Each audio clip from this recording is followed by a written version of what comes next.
Cockroach জনতা party আৰু সোনাম ৱাংচুক তেখেতসকলে যি প্ৰতিবাদী কাৰ্যসূচীত অংশগ্ৰহণ কৰিছে, সেই কাৰ্যসূচীত আমি অসমৰ পৰা আমি সমৰ্থন দিবৰ কাৰণে আৰু এই যিটো বিষয়, এই বিষয়টোৰ প্ৰতি আমাৰ পূৰ্ণ সমৰ্থন আগবঢ়াই অসম জাতীয় পৰিষদে আমি আজি আহি এই প্ৰতিবাদী কাৰ্যসূচীত আমি অংশগ্ৰহণ কৰিছোঁ। আৰু ইতিমধ্যে আমাৰ জাতীয় যুৱ শক্তিয়ে 2টা দিনৰ আগত তেখেতসকলে এই কাৰ্যসূচীত অংশগ্ৰহণ কৰিছে।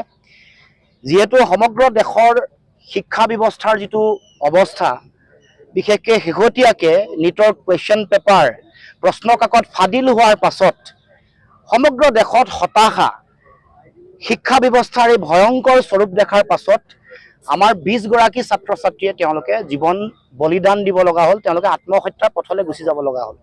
20গৰাকী কেৱল মাত্ৰ আমাৰ হাতত হিচাপ থকাহে ছাত্ৰ ছাত্ৰী।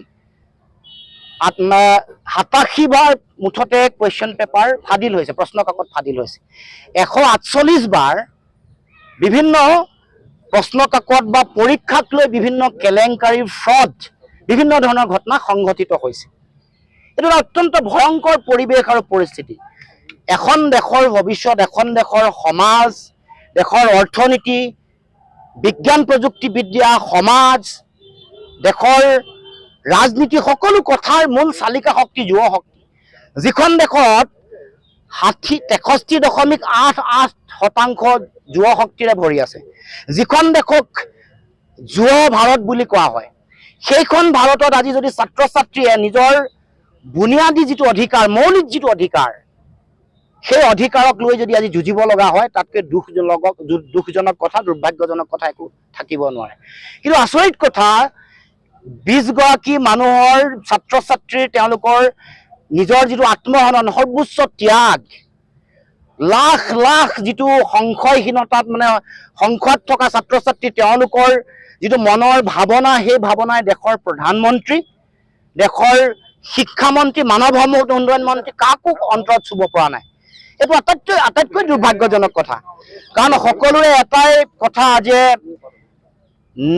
নীটৰ প্ৰশ্ন কাকত ফাদিল হোৱাৰ পাছত যিগৰাকী শিক্ষামন্ত্ৰী আছে তেওঁ পদত্যাগ কৰিব লাগে, NTA সম্পূৰ্ণৰূপে বেন কৰিব লাগে, আৰু গোটেই প্ৰক্ৰিয়াটো জুডিচিয়েল এনকুৱাৰী এটা কৰি ইয়াৰ লগত জড়িত হৈ থকা যি ব্যক্তি আছে তেওঁলোকক কঠোৰৰ পৰা কঠোৰতম শাস্তি বিহিব লাগে।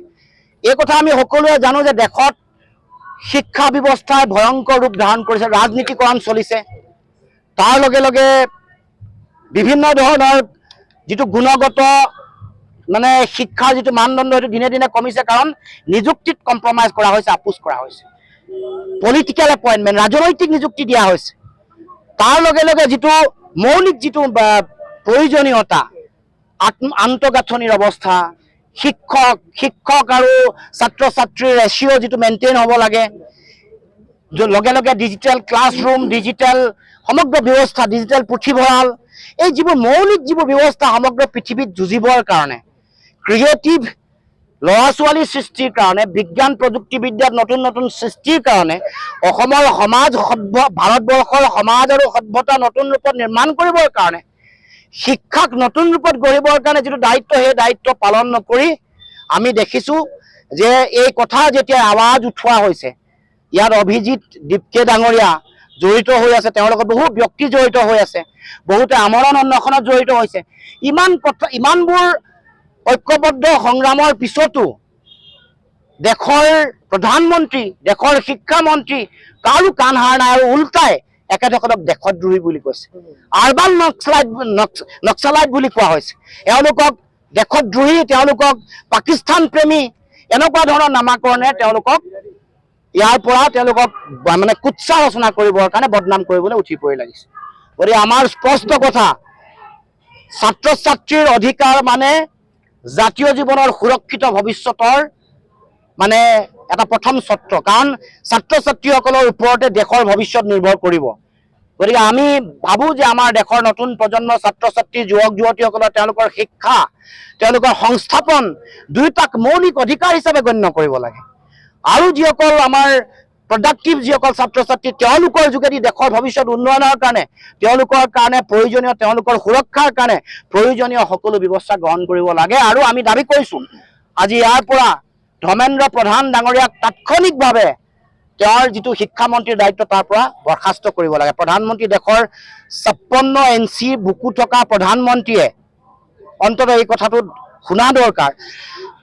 যি সময়ত দেশৰ প্ৰধানমন্ত্ৰীয়ে আমেৰিকাৰ ৰাষ্ট্ৰপতি ডোনাল্ড ট্ৰাম্পৰ আগত শিৰ উচ্চ কৰি আমাৰ দেশৰ 3গৰাকী মানুহক মাৰিলে, তেওঁ প্ৰতিবাদ কৰিব নোৱাৰিলে যে আপোনালোকৰ মিছাইলে, আপোনালোকৰ নৌসেনাই আমাৰ দেশৰ মানুহক হত্যা কৰিছে, আমি আপোনালোকৰ লগত কথা নাপাতো। মূৰ তুলি কথা ক'ব নোৱাৰিলে দেশৰ প্ৰধানমন্ত্ৰীয়ে। কিন্তু আমি কৈছোঁ যে ধৰ্মেন্দ্ৰ প্ৰধানটো ডোনাল্ড ট্ৰাম্পৰ যিখন চৰকাৰ তাৰ কেবিনেট মন্ত্ৰী নহয়, আপোনাৰ কেবিনেট মন্ত্ৰী। আপোনাৰ কেবিনেট মন্ত্ৰীক মাতি আনি জবাবদিহি কৰিব নোৱাৰে, আপোনাৰ কেবিনেট মন্ত্ৰীক মাতি আনি আপুনি বৰ্খাস্ত কৰিব নোৱাৰে, তেওঁক ৰেজিগনেশ্যন দিবলৈ বাধ্য কৰিব নোৱাৰে, তেতিয়াহ'লে ভাবিম যে আপুনিও আপোনালোকৰ যিটো মানসিকতা, সেই মানসিকতাৰ প্ৰতিফলন এই গোটেই কথাবোৰত জড়িত হৈছে।